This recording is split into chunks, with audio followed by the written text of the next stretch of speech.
fala de crédito, esse crédito pode ter vindo por um alto consumo remoto ou através de uma geração compartilhada. Então, com base em qual é o modelo que ele está agrupado, né, essa unidade consumidora está como beneficiária, a gente tem lá a questão tributária e a questão da composição do crédito. Então, na CEMIG, a gente está falando, na CEMIG GD1, né, a gente está falando aí no alto consumo remoto uma parcela igual de compensação, e lá na compartilhada a gente não compensa o PIS e o COFINS. Então, se a gente observar a forma como a distribuidora lança aqui, pouco importa o valor da tarifa que ela lança, o que importa é sim a diferença, porque ela lança um valor como crédito desse quilowatt-hora que foi compensado e um valor como débito.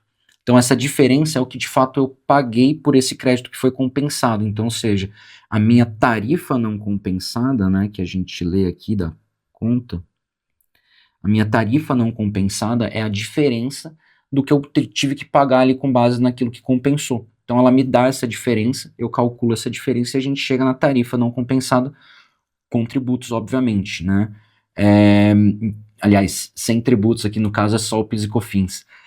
Então, ou seja, essa parcela que não compensou é o que eu pago, e disso a gente vem para a tarifa compensada, ou seja, tarifa compensada é aquela a diferença sobre a minha tarifa com tributos, e se houver bandeira, também houve a compensação da bandeira. Então, esse caso também é um bom exemplo, como a gente já falou, a CEMIG, ela lança a bandeira tarifária lá no fim da conta, né, no rodapé, já incluso na bandeira, na tarifa, perdão, consumo, tá? Então, ou seja, o valor da bandeira já está embutido lá no 1.14.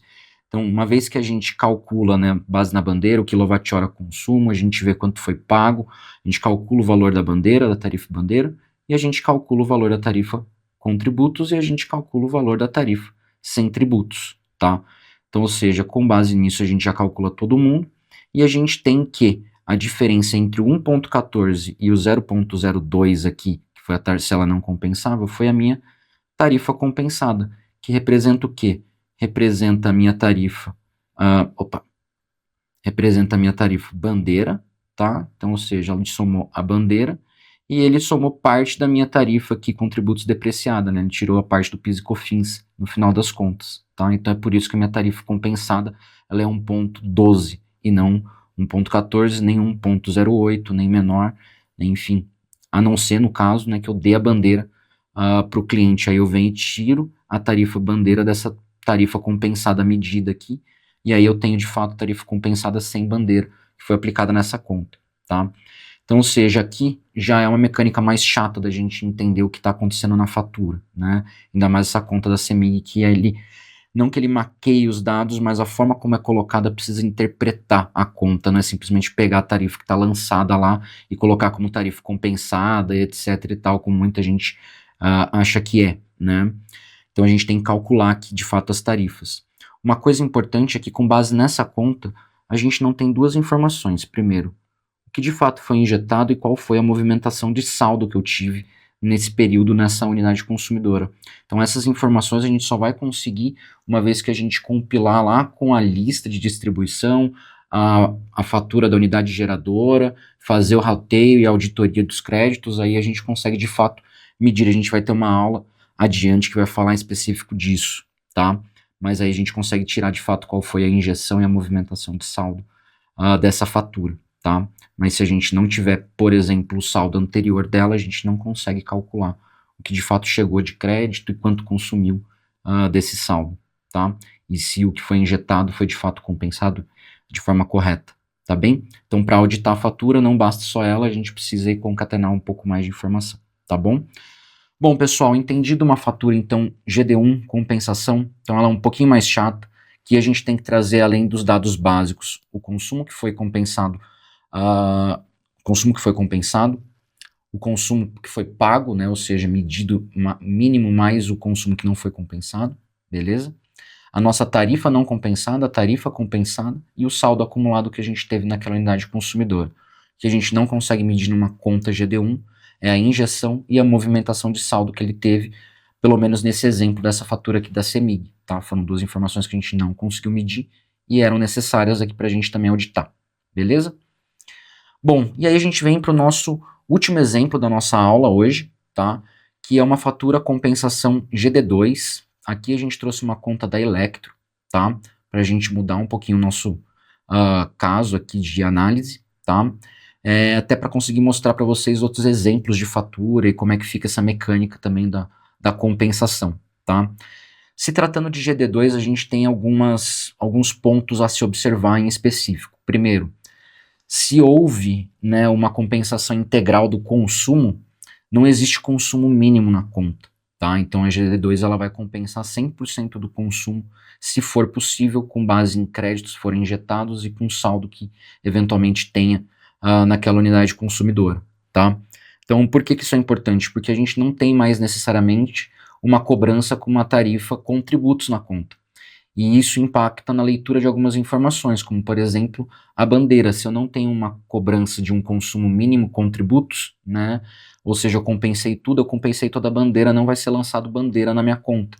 Então, a gente nunca vai saber, por exemplo, qual foi a tarifa bandeira aplicada ou compensada com base naquela fatura somente. A gente vai ter que recorrer a informações externas à fatura para esse tipo de informação, tá?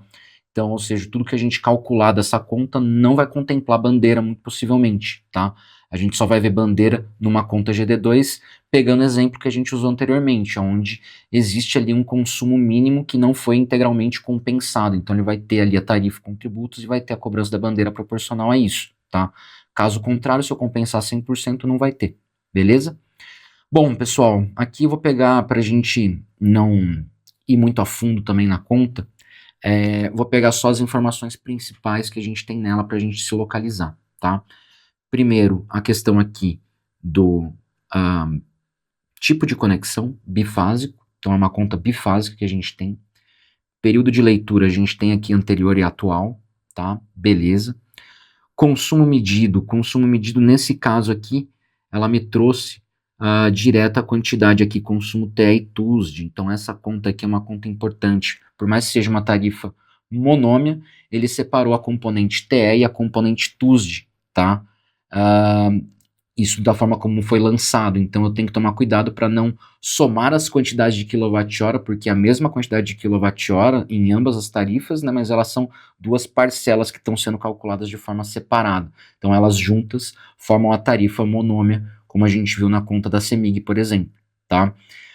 Então a primeira coisa aqui é o consumo, 1.340, e a gente vê que a compensação dessa conta também foi de 1.340 kWh. Então, ou seja, é uma conta onde a gente vai compensar o consumo integral dela. Não vai ter como a gente ver se houve ou não cobrança de bandeira, tanto é que a gente vê aqui que não tem nenhuma linha que consta a bandeira na conta, tá? É uma conta que tem várias linhas aqui que consta multa e juros, isso a gente também vai falar numa aula em específico adiante, mas é uma informação útil que vem na conta pra gente, tá? Mas tomar cuidado porque no valor a pagar que a gente tem aqui tá contabilizando essas multas e juros também, tá?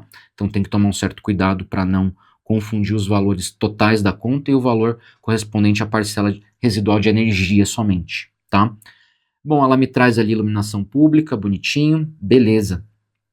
Bom, tarifa com e sem tributos. Aqui já começa um pouco da nossa dificuldade nesse caso específico da Electro, tá? Por quê? Porque ela me traz a tarifa fornecimento, que é a tarifa, nesse caso, sem tributos, e ela me abre aqui em específico o valor que foi cobrado de alíquota de ICMS, tá? E o PIS e COFINS, ela me lança separado aqui em duas linhas, tá? Então, ou seja, ela me separa a cobrança do ICMS e me separa a cobrança do PIS e COFINS. Então, o que eu vou ter? Esse roxinho aqui é a composição TE e TUSD sem tributos, então isso quando a gente vem, a gente consegue calcular a tarifa sem tributos da distribuidora, e a gente tem que vir aplicando as alíquotas, então as alíquotas de PIS e COFINS e as alíquotas aqui de ICMS, beleza? Aí a gente chega na nossa tarifa com tributos da conta. Então, belezura, conseguimos ler até aqui. Bom, o próximo dado é a tarifa bandeira, a gente não tem, né, nessa conta. Média consumo, a gente tem o quadrinho de histórico de consumo, então já foi calculado aqui a média para a gente, de 1.513. Consumo pago, aqui como a gente compensou 100% do consumo medido, consumo pago foi zero, consumo compensado, 1.340, que foi o consumo medido. Beleza? Então é por isso que a gente não tem um consumo pago, que a gente não consegue ter informação da bandeira. Beleza? Bom, tarifa não compensada, como que a gente vê isso? A gente vê lá a diferença entre as componentes TE e TUSD. A gente vê que a componente TE sem tributos ela está compensando na integralidade e a TUSD ela já não está compensando na sua integralidade. Então, ou seja, tanto isso quanto a questão dos tributos, né, que a gente vê que também a parcela TUSD não houve a compensação ali dos tributos, tá? De ICMS em específico, ok? PIS e COFINS também foi cobrado por toda a base, né? Então, ou seja, a gente tem aqui um caso em específico onde a gente vai ter que calcular essa tarifa compensada e não compensada. Como que a gente calcula isso?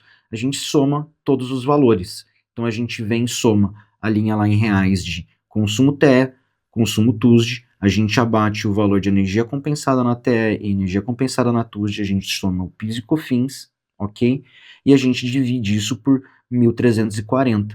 Então, isso a gente vai ver o valor daquilo que foi a tarifa não compensada dessa conta. Então, a gente tem o valor da tarifa não compensada, dada a tarifa com tributos que a gente tem a tarifa compensada. Ponto importante, não contempla nessa conta a bandeira. Então, por conta da bandeira, a tarifa compensada que aparece aqui está aparecendo sem bandeira para a gente, ok? Saldo acumulado a gente tem lá embaixo, nos dados aqui de informações gerais, o dado de saldo acumulado, e também nessa conta a gente não consegue calcular a injeção e a movimentação de saldo, a não ser que a gente tivesse uma fatura anterior, o saldo acumulado anterior, para a gente conseguir calcular toda essa movimentação, ok?